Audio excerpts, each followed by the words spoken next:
اچھا، آج یہ فیض-آباد دھرنا کیس کا جو ہے فیصلہ آیا، اس میں آپ کا بھی ذکر ہے؟ کیوں؟ میں نے کیا کیا؟ پڑھ کے سنا دوں؟ نہیں، ویسے بتا دو، میرے ٹائم نہیں ہے اتنا، میں اتنی دور اس میں جو رپورٹ تھی پبلک سپورٹ کے ٹائٹل سے، اس میں تھا کہ شیخ رشید احمد نے اس دھرنے کو سپورٹ کیا ہے۔ نہیں، صبح عیسائی والوں سے پوچھوں گا، ہمارے دوست ہیں۔ صحیح، آج پڑھ لیں گے۔ چلیں، آپ نے کہہ دیا، میں یقین، میں نے تو کیا ہی نہیں جی کچھ، میں تو کبھی گیا ہی نہیں۔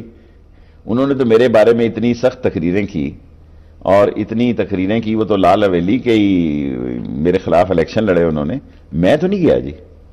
یہ سپریم کورٹ کے فیصلے میں آپ سمجھتے ہیں کہ سر وہ کسی ایجنسی نے ویسے دے دیا ہو؟ اب دیکھیں نا، غریب کا بچہ جب ایسا کیس ہو نا جس میں کوئی ملزم نہ مل رہا ہو، تو وہ جو محلے کا غریب بندہ ہوتا ہے، اس میں کئی ایسے کیسز کو ڈالتا ہوں کہ میرا کیا تعلق تھا جی، میں تو نہیں گیا جی۔ لیکن اس وقت یہی خبر تھی، آپ کی طرف سے بیانات بھی ایسے آتے تھے کہ جی یہ بالکل درست ہے۔ نہیں، میں کبھی بھی تشدد کی سیاست کا حامی نہیں ہوں، میں خود تشدد کا نشانہ بنا۔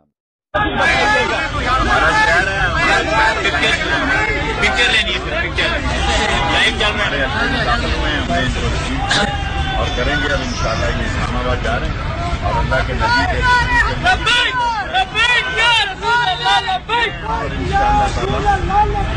اللہ تعالیٰ پاکستان کرے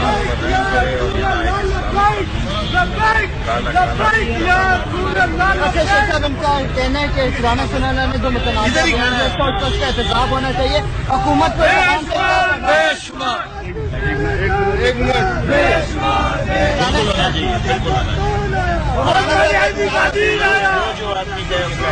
محمد